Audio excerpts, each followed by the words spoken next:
কোরবানি উপলক্ষে চরম ব্যস্ততায় দিন কাটছে চাঁপাইনবাবগঞ্জের খামারিদের। এবারের ঈদের জন্য প্রস্তুত প্রায় 2 লাখের বেশি পশু। এবছর চাহিদার তুলনায় বেশি গরু উৎপাদন হলেও গোখাদ্যের দাম বেশি হওয়ায় গরু লালন পালন করতে হিমশিম খাচ্ছেন খামারিরা। চাঁপাইনবাবগঞ্জ সীমান্তবর্তী এলাকা হওয়ায় অবৈধভাবে ভারতীয় গরু ঢোকার আশঙ্কা করছেন খামারিরা। তাই দেশি গরু বিক্রি করা নিয়ে চরম অনিশ্চয়তা রয়েছে খামারিদের।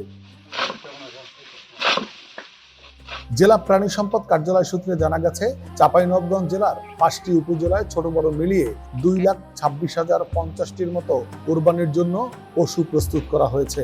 আর জেলায় কোরবানির পশুর চাহিদা হচ্ছে 1,67,202টি। ফলে জেলায় উদ্বৃত্ত পশু রয়েছে 58,848টি।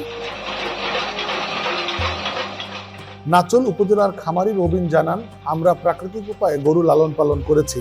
আমাদের নিজস্ব জমিতে উৎপাদন করা ঘাস এবং সর্বোচ্চ মান নিশ্চিত করা দানাদার খাবার খাইয়ে থাকি, যার কারণে আমাদের এখানের গরু আগে থেকেই বিক্রি হয়ে যায় এবং কিছু গরু আমরা বাইরের জন্য প্রস্তুত করেছি, চট্টগ্রামে পাঠাবো, সেখানে ভালো দাম পাবো বলে আশা করছি। আমরা যে গরু লালন পালন অনেক টাকা যাবতীয় খরচ হয়, হ্যাঁ, যাবতীয় জিনিসের দাম বাড়তি। তবে আমাদের সরকারের কাছে আবেদন একটাই, যে আমরা ন্যায্য মূল্য পাইতে গেলে আমরা সরকার ইন্ডিয়ার কাছে গরু না লয় উপযুক্ত, যদি উপযুক্ত না লয় গরুটি, তাহলে আমরা ন্যায্য মূল্য পাওয়ার উপযুক্ত হব।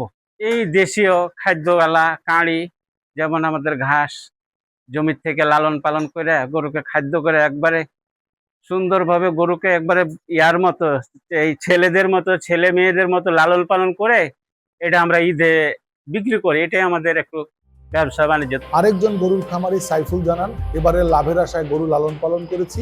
যদি ইন্ডিয়া থেকে গরু না ঢুকে তাহলে লাভের মুখ দেখব। তাই সরকারের কাছে আবেদন, যেন কোনো ভারতীয় গরু অবৈধভাবে বাংলাদেশে ঢুকতে না পারে। না আসলে ভালো দাম পাবা, যদি আসে তাহলে আমার লস হবে, তো আর কি করবো।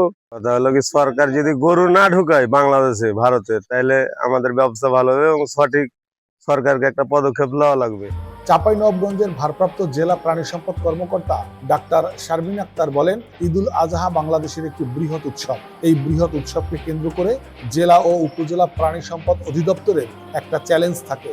আমরা সব অংশীজনদের নিয়ে সম্মিলিতভাবে এই চ্যালেঞ্জ মোকাবেলা করব। চাঁপাইনবাবগঞ্জ জেলায় কোরবানির যোগ্য গবাদি পশু রয়েছে 2,26,050টি। যে আমরা এবছরে আমাদের চাহিদা রয়েছে 1,67,202টি। এক্ষেত্রে আমরা দেখতে পাচ্ছি যে আমাদের উদ্বৃত্ত রয়েছে 58,848টি গবাদি পশু।